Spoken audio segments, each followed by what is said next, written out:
I've been hesitant making this video because for too long, my dreams seemed unrealistic. Two characters from the first Fighter Pass have given me hope. Hero has shown that a nameless protagonist with multiple appearances can make it into Smash. Byleth has shown that one character can use multiple weapons and still be a plausible character.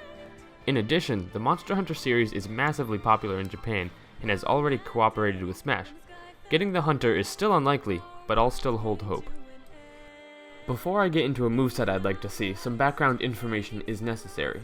In Monster Hunter there are 14 different weapon types. Each one is similar to a class and has its own personality. Lance is for tanks, longsword is for weebs, hammer is for goons, hunting horn is for bros, and light bowgun is... well, who am I kidding? No one worth mentioning uses light bowgun.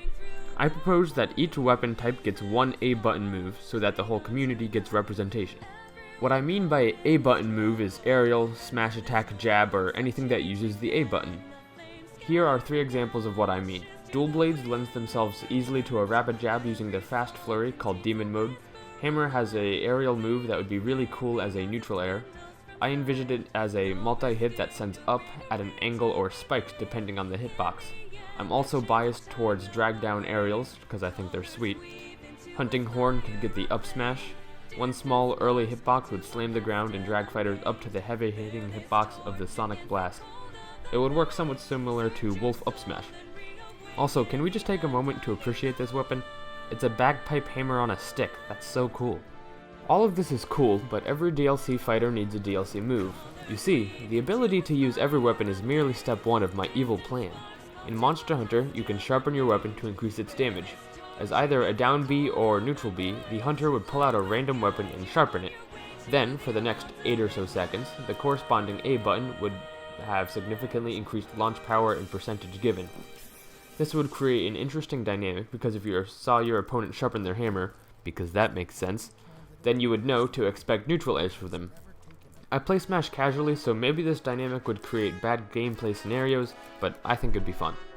As I just mentioned, I play casual, so things like landing lag and ground speed and airspeed and fall speed are a bit nebulous to me.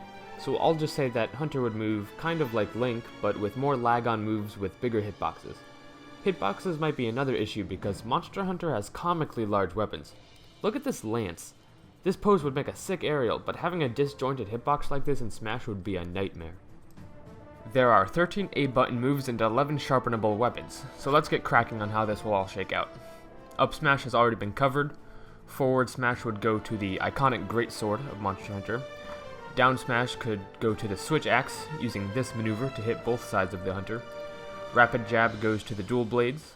Up tilt would be this nifty little move from the longsword. Down tilt could be a lance sweep that sends upwards. This goes for many of the weapons, but we'd have to pull a Ridley and make it not too big for Smash. Another overly large weapon is the charge blade, which would get a self-explanatory forward tilt. Dash attack would be a quick little maneuver from the sword and shield. For aerials, neutral air would be the hammer, forward air would be a basic longsword poke. I hate to double dip in the longsword, but 2 weapons get to double dip and the longsword is statistically the most used weapon in Monster Hunter World. Gun lance would get a back air. There's no direct game reference of it doing its special gun lance thing mid-air, but liberties must be taken when putting a character in Smash. The gun lance would poke back like it does, but also have a sweet spot explosion. The insect glaive is known for aerial combat and would serve as an up-air juggling tool, kind of like Mario up-air. Again, no game reference, but it must be done. The down air is the other double dip candidate, which I nominate as the hammer. Just give him a big whack, but from the air.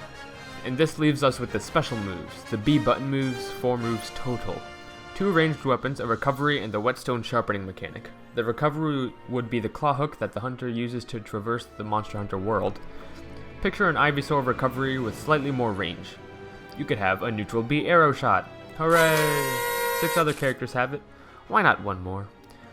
The side B would come from the heavy bowgun. It would use the cluster bomb, which is basically a mortar. Holding the button down for longer would slide the targeting reticle across the screen.